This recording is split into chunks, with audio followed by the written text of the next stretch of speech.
We have really passed through a lot.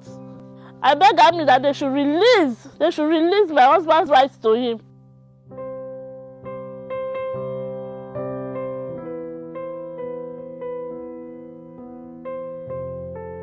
I was enlisted into the Army 2003, January 2003. And after my training, I was posted to 82 Demonstration Battalion, Kaduna Jaji. We've been going to different operations. This very day, September 12, 2013, we're asked to go for a particular attack. They call the place Kafia Forest. We were briefed that the people who want to go and fight, they've been in that place since 2003, that they've become a strong force. Before we go, that an Alpha jet will go ahead of us in order to soften the ground for us so that we can just go in and just mob the rest.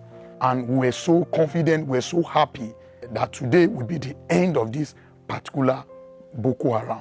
So we advance, we're moving. At the time we get to a point where we can't see the Alpha jet anymore. So our commander said, we have to go. These people has already laid ambush on us. There was serious firing on us. Sir, it was a serious battle. Well, by God's grace, God saved my life.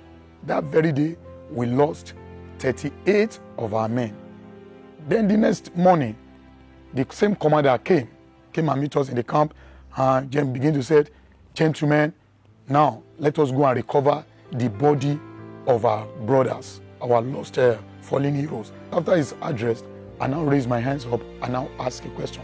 You told us pointedly that the people are of a strong force, that we can't just go without the air bombardment. The Alpha jet go ahead of us to bombard, to soften the ground for us. He now said, you see, it's not his fault. The problem he has is the Air Force. The Air Force are the one that failed him. Knowing fully well to soldiers that it was not true. You know, soldiers from the rear, you know, they begin to murmur, and to an extent they begin to shoot to the air. You understand? That is a lie. It's a lie. You understand? And the man left. A month later, I was redeployed to another place called Megumeri local government. I just see military police, and they said they need my attention, and I go, and they said I should come and put in statement, put it in writing that what do I know about what happened on the parade ground on so day. And I wrote, and I went back to my location. I was redeployed again to another place called Damasak. Then after a month later, they came and called me that the question I asked the other day was a mutinous question. And so therefore, I was charged for mutiny.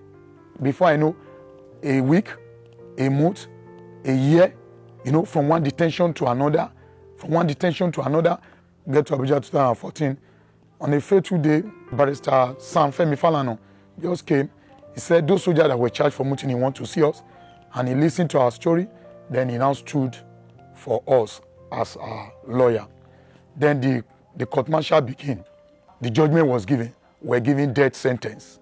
4 of us were given death sentence. Then, after a while, we were moved from Abuja to military intelligence in Lagos here, underground. We were there for like a year, more than a year. We're not allowed to see our children. We're not allowed to see our wife. We're not allowed to see anybody. Finally, they moved us from there to prison. Our lawyer, Sam Femi Falana, took the case to appeal court. He did his best. He kept pushing. On the 50th day, that day I was in exam hall because I was writing my 200 level in the National University there, in the prison there. Then they came to call me that by God's grace, that was May, that our appeal court has discharged and acquits our case.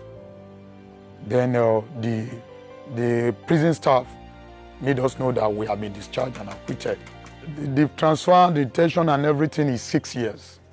I thank God. I return home and meet my wife and meet my children intact. It was tough. It was not easy at all. Unknown to me that I was even pregnant for one of my daughter. I didn't know. So it was when he left that time that I discovered that I was pregnant. So I was left alone. There was no means of communication. There was no how I can talk to him. You know, people will start coming that time. They will be coming from Meduguri. I will be asking, how far? Did you see my husband? Did you hear about him? Did you do this? Did you do that? Some of them will say, Madam, we know you, but we know say your husband will come one day. What I was now hearing is that they said they should go and sentence some soldiers to death. They now mentioned their name. That year, it was a bitter year. It was not sweet at all. Army stopped paying no salary. They did not pay us any money again. How the children feed, how they went to school, it's not their business.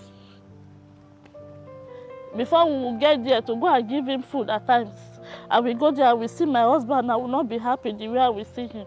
There was a day that we were eating. It was a little soup that was remaining. I make Gary Eba. We were eating. Before I know the soup finished, the Eba is remaining. The children said they are not okay. I said, you are not okay. They said, yes. Let's put water now. We put water in that pot of soup and we do it like this. And we ate it like that night. We all went to bed. So all this while, our eye have seen. If you call my children to come and testify, they will tell you.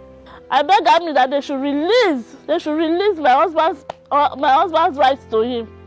They should release it to him because we have really suffered a lot. Since the appeal court has discharged and acquitted us and said we are to be reinstated and go back to, we are to be reinstated and be paid all our rightful dues.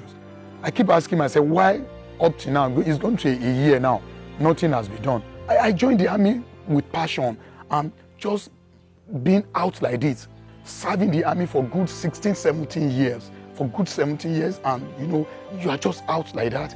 It's a painful stuff. I'm not angry with them, but I should have at least my rightful benefit. You know, like my discharge certificate with me, like my retired ID card with me, you understand? I am not angry with the army in any way, but it's a pain to me.